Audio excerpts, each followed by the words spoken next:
Good morning. My name is Farhana Yamin. I'm a lawyer. I've been involved in the climate negotiations since 1991, mainly advising vulnerable countries such as Bangladesh and the small islands like Maldives. These countries are extremely vulnerable to the impacts of climate change, such as sea level rise, such as floods and droughts and changes in rain precipitation. I'm really honoured to be addressing the Global Assembly. I think the way in which citizens come together and discuss these issues is a really important part of how we will get greater effectiveness in the way in which we deal with climate change, and also greater fairness. What I want to speak to you about is why fairness is the best solution to climate change. I know that you'll hear many presentations about technology, whether carbon taxes, whether geoengineering, whether changes to our energy systems are the solutions, but I want to put forward to you that actually it's fairness that is a key solution to climate change. And if it wasn't for the injustices of the past, the injustices that we have created, that have led to the creation of the present crisis, which is not just climate change, but a crisis of our ecological systems. So it's a crisis that affects our oceans, it affects our rivers, it affects our soils, it affects the air that we breathe day to day, and it affects obviously the entire climate system, which is part and parcel of the way in which we live and treat our Earth. So starting with some key ideas, what does justice and fairness, what does equity mean in the context of climate and the ecological crisis? The starting point is really to acknowledge that some players, some countries, some people have caused more of the damage and are continuing to cause more of that damage than others. It's also a starting point that some people are bearing the consequences of injustices from past and historic systems of unfairness, and that those people are on the front lines of now this new threat of climate impacts resulting from greenhouse gas emissions. So the starting point for putting forward this idea of fairness is actually we need to look at who caused the problem in the first place, and we need to look at who is bearing the impacts in the same way. So if we all equally caused climate change, if we all equally contributed to the ecological crisis, and if we were all equally impacted by their consequences, we could treat everyone exactly the same. Each country, each citizen, each player would be in the same boat, but we're not in the same boat. We don't have the same starting points, and we don't have the same ability to cope with the consequences. So justice and fairness means that we take those differences into account. When I started the negotiations in the climate space, the legal concept that is in the Framework Convention on Climate Change is called the principle of common but differentiated responsibilities and capabilities. And this principle is the bedrock of how we try and translate fairness in the way in which the international laws that are governing climate change shape our response to it. But sadly, this principle has not been implemented in practice. Although it is the bedrock and agreed that we try and take the differences that are relevant into account, we have not adhered to it because the richer countries, what we now call the G20 countries, this is the 20 biggest economies, have contributed far more to climate pollution, and they have not taken the leadership as they were meant to do. As the leadership concept is also embedded in the climate change treaty.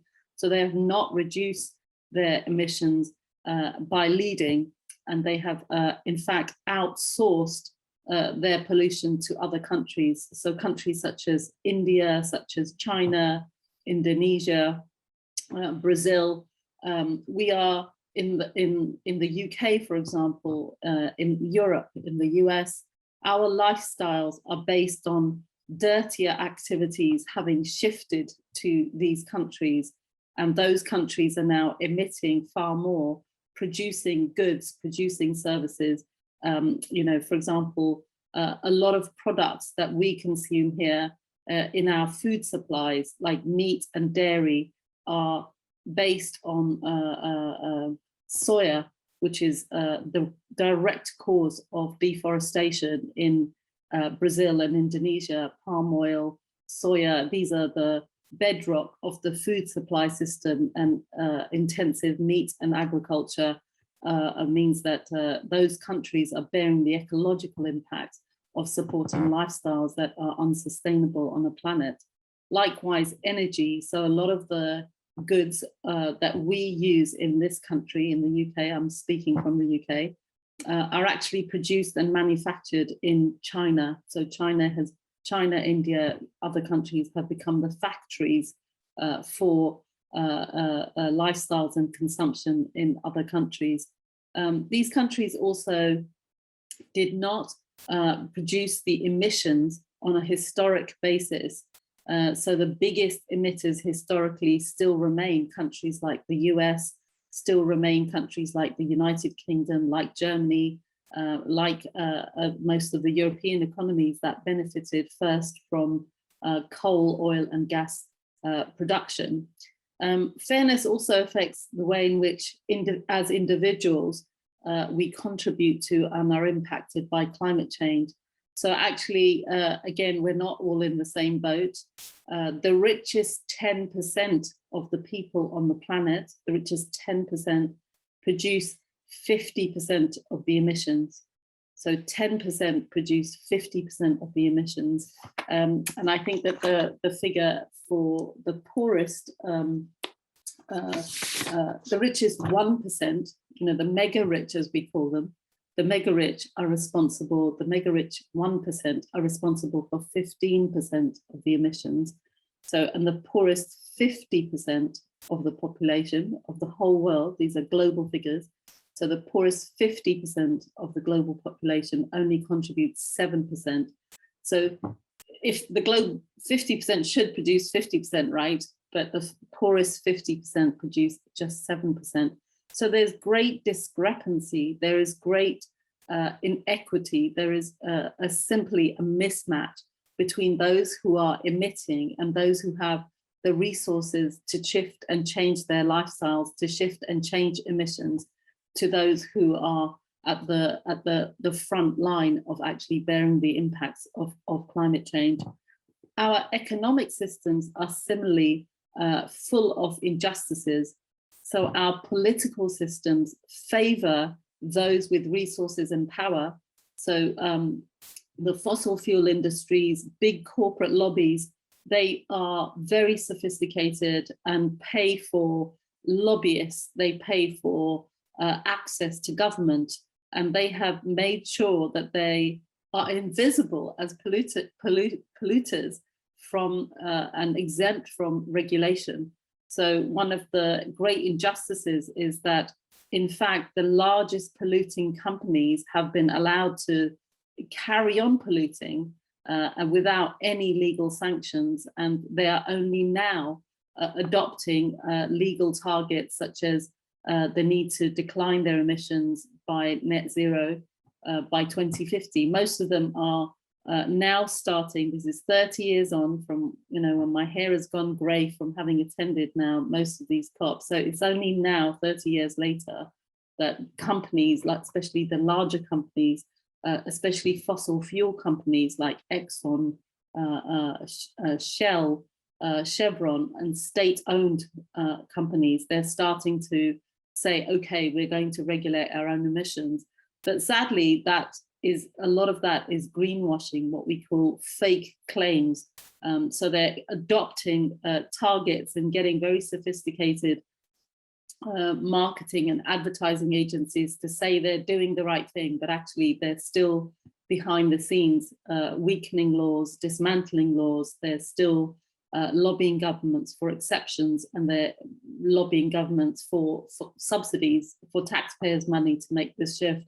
And I stress this because justice requires fairness in the way in which power is allocated, in the way in which decision-making is done, so that everyone is fairly represented and has a say in decision-making. But of course, we know that the most powerful people with more resources have a disproportionate share of decision-making too. So procedural justice requires that everyone has equality in terms of access to decision-making, in terms of information, in terms of being represented.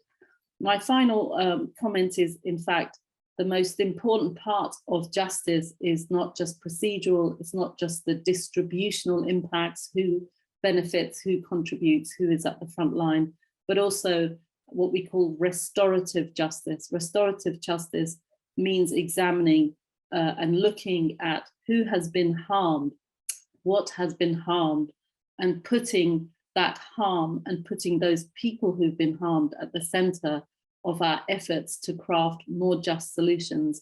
And these three elements of justice, procedural, distributive, restorative, are the centerpiece of my thinking of how Glasgow can now shift to a better way of governing, so that everybody in the world is tackling climate change fairly and is going to benefit from the enormous, wonderful ways in which we will have a safer, cleaner, more compassionate, more nature-friendly energy and food system.